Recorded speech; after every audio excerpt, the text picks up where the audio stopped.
Hi Capricorn, we are going to jump right into a money reading, but I want you to know I did link a law of attraction message in the description box if you're interested in that. And after the money reading, we'll do a love reading. What advice do you have for Capricorn, Sun, Moon, Rising, and Venus to attract financial abundance and prosperity? What does Capricorn need to know about money, please, for the best and highest good of all involved with Capricorn? Advice for Capricorn. We'll do a 4-card reading and then we'll have 2 different oracle cards. You've got the King of Pentacles, the Star, and the 6 of Pentacles. So definitely a 9 of Pentacles. My gosh, you have Aquarius here. Plus all this earthy energy is fantastic. I don't usually do this in these readings, but the Ace of Pentacles was on the bottom. You have a new beginning here, but I feel like it's going to bring in a feeling of worth, like you're getting paid what you're worth. So with this King of Pentacles in the distant past here, or in the past, I do feel like you may have had somebody who gave you good advice, even at your current employer. Someone who said, hey, if you ever see an opening here, I'd go for it. I also feel like, too, they may be older than you, where they said, or if it was like a professor or somebody who's older than you, who doesn't try, they're not trying to get any money or anything out of it. They're just giving you good guidance. And they may have even said, what I'm getting is like, I'm too far along in my career, but if I was in your position, this is what I'd do.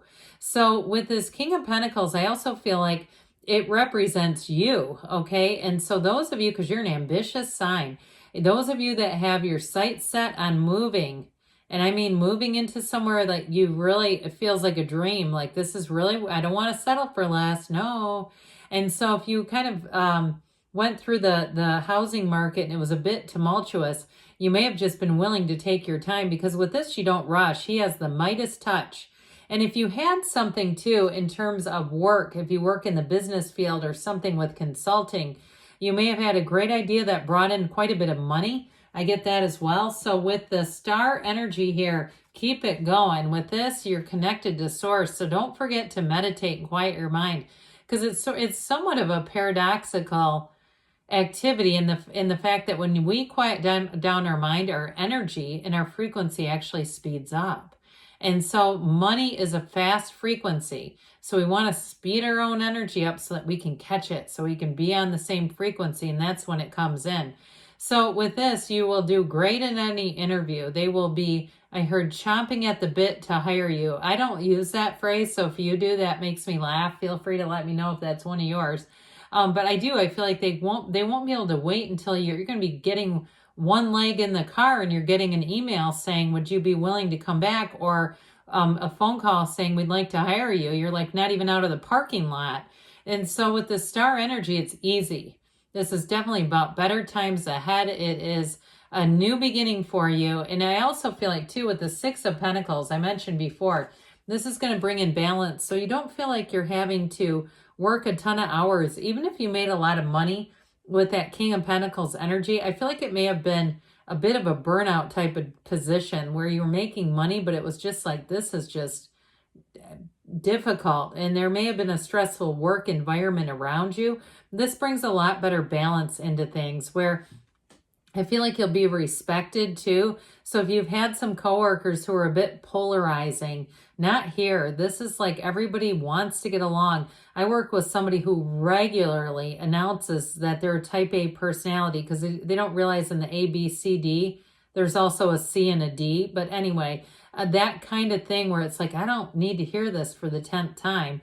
You know, I feel like you're going to be in a place where people are just a little more mature and they just don't have, I guess, that feeling of insecurity. So you have the 9 and the Ace of Pentacles. You've got new resources coming in.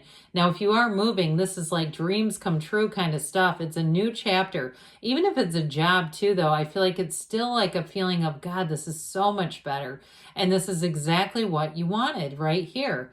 And so with the 9 of Pentacles, it's abundance and wealth, but it's also too, you being in a position where you're happy with your surroundings. You're getting along with coworkers. You have productive people around you. And it just makes your life a lot easier being in this. It's fantastic. So Let's see here. I mean, you can't really get I mean, you could get other money readings that'd be just as good, but this is very solid. All right, what else does Capricorn need to know to manifest financial abundance and prosperity? You have here the first quarter moon in Taurus. Release control, okay? So there may be something about that in terms of moving forward that for some of you too, if you've been taking on too much, there might be something about that so that you're not being worked into the ground. All right, what else does Capricorn need to know about money?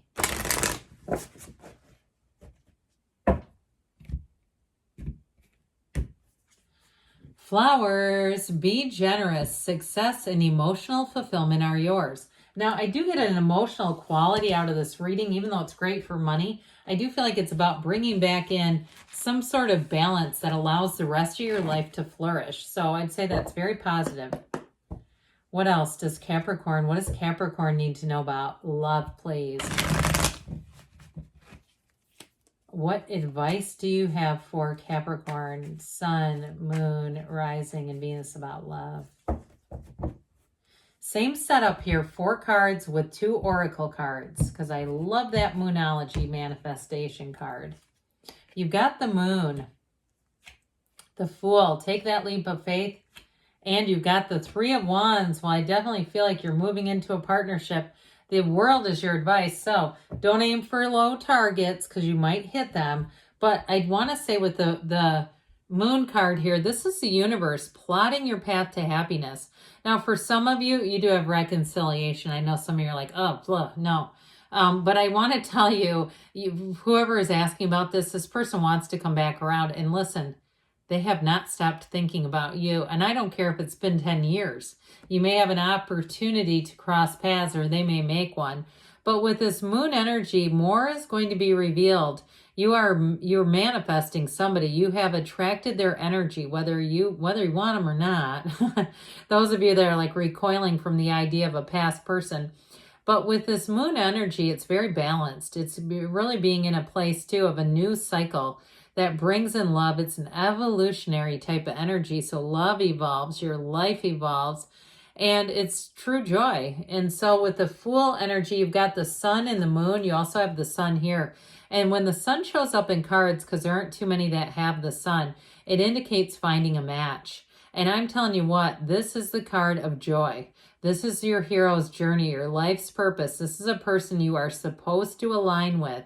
And I do feel like the beginning especially is quite blissful. It's really getting to learn about each other and being excited to be together. And, you know, even if the person does something, I don't know, that you might not normally enjoy, some little habit, okay? You know, maybe they bring tea to a coffee shop, their own stash. You think it's cute. I mean, there's something about it with this person that I just feel like they are a great match for you. And they're so eager. I just feel like too with this, they're eager to invite you to places. They're not shy about it. And so with the 3 of Wands, your ships are coming in here. The 3s are about multiplication and growth. And with this one, with this fiery wand energy, you have somebody that it is time to synergize. You're manifesting each other, yes, but with this fiery energy, there sure is passion. And I also feel like you may have a spiritual connection with this person. What I mentioned before, they invite you places. I feel like they invite you to like a hike or something. I get that. Or even like a trail run. I see somebody, it seems like a beautiful, almost mythical path. It's beautiful. So with the World energy, they're telling you this is nirvana. It's the right relationship inside and out, but meditate, quiet the mind. You have the portal, this portal into the divine, but you also have the pool of consciousness. So they're trying to say, and you have 3 major arcana and 4 cards, that's a big deal, that there's no limit. There's no limit. There's plenty of love here, and there's 8 billion people. So whoever it is, it's going to be an adventure. That's what I get, this adventures in love. Adventures in love and babysitting. I don't know why that came out, but it did. So let's see here. What else does Capricorn need to know about love?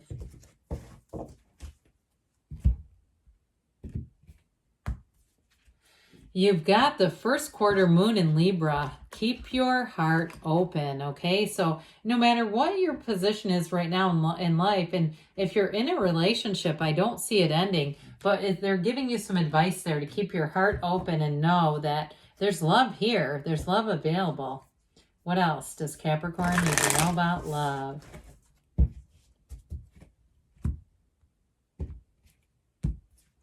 You've got choose love. You always have a choice. Make yours with love, of course, because you are love. You are the essence of love. I love you too, Capricorn, and I'll be back again soon.